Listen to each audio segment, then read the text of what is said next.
Hey, how's it going, guys? Shaggy from the Order of Mithril here. We're going to do another random review today, and today's topic is going to be Wizard of Legend. Wizard of Legend is a roguelike game developed by an American developer known as Contingent 99. So whenever you go in to play this game, you're going to start out with no real spells to speak of. You're not going to have a bunch of different cloaks that you can have access to. You're going to go in and defeat enemies and get chaos gems, which you'll come back out, go to the shops, and buy new spells and new cloaks, as well as relics. The spells that you see on display here are ones that I purchased with the chaos gems. You'll be able to switch them out for a loadout, if you will, before you go in. So you're going to have a basic attack, and you're going to have 3 other spells: a dash, a standard, and a signature. Now the dash is pretty self-explanatory.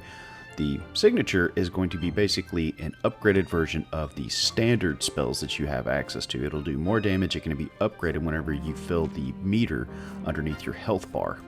As you go through the Chaos Trials, though, there will be special shops that you can use coins to purchase spells and relics, and sometimes get upgraded cloaks while you're in the dungeon itself. The cloaks perform a different purpose. They're going to augment your spells sometimes. Sometimes they'll give you more armor, allowing you to take less damage, or giving you more health, allowing you to find more coins on the ground, more chaos gems. They may make your dash recharge faster, and sometimes they're not going to be all benefits. Sometimes there'll be drawbacks, like to where you'll deal less signature damage, but you'll deal more basic damage, or vice versa. The relics are where you're going to find the biggest variety, though. You may find one that increases fire spell damage, one that adds a fire elemental attack to your basic attack. You may find one that gives you more health. You may even find cursed relics, where there may be a trade-off where you have less health but you deal more damage. There's going to be some really crazy things that you find. Some of them may even reflect projectiles that are thrown at you. You may find one that's a sprite that follows you around, and it may freeze enemies while you're going through the dungeon. Regardless, as you go through the Chaos Trials, you will find other spells, upgraded cloaks, and relics that you're going to be able to add to your inventory while you're in the Chaos Trials. They won't stick with you permanently. The only ones that you get permanently are the ones that you buy here in the shops. It should go without saying, in a game like this, there's going to be elemental weaknesses and defenses. So if you're using a fire spell against the fire leader or a fire elemental enemy, it's going to do little to no damage. So you're going to want to use ice or water.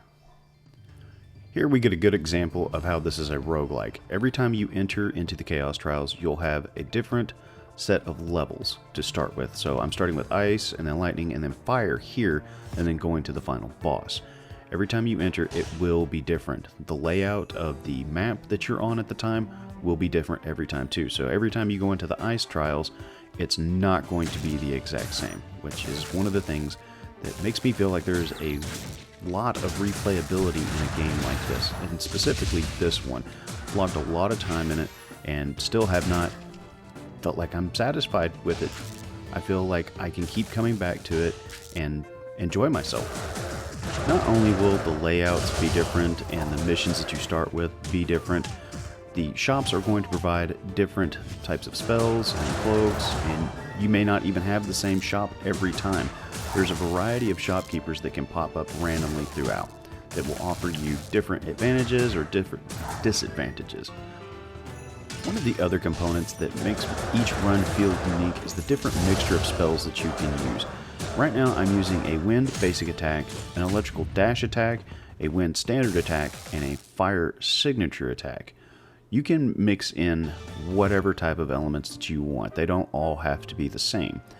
And depending on how you like to play, can very well dictate which spells you take in. Some are better for close range, some are better for mid-range, and some are better from far away. Getting into more of the nitty and gritty about this game, I'm going to go ahead and take a look at the graphics of it. I love this retro fantasy look that this game has put forth for us.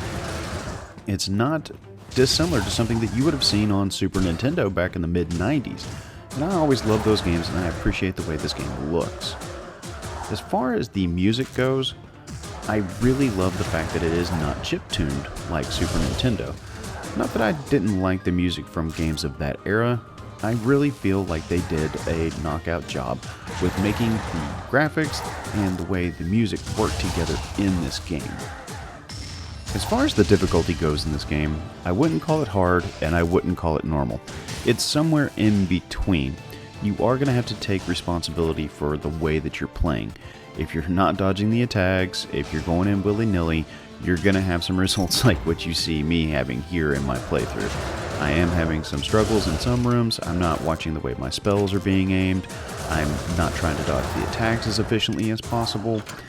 Now, some of the bosses, outside of just the regular run-of-the-mill enemies, can be a bit of a pain. If you played any of the old Super Nintendo games, you're going to be used to looking for patterns, and that's what each boss is going to be like. You're going to have to look for a pattern.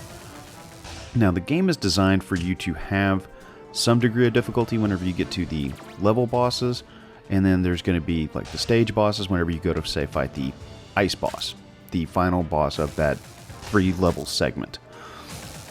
You're going to have have a spell for each boss. If it's ice, you need fire, so on and so forth.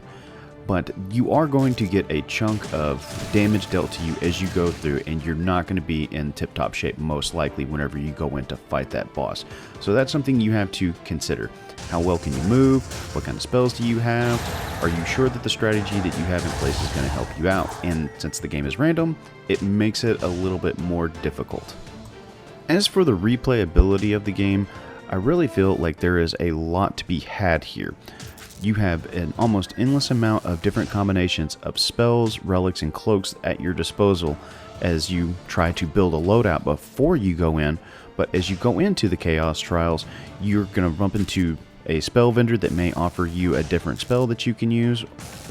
You could upgrade the cloak, you may find different relics along the way. So the possibilities are almost endless for what you're going to find as you go through here.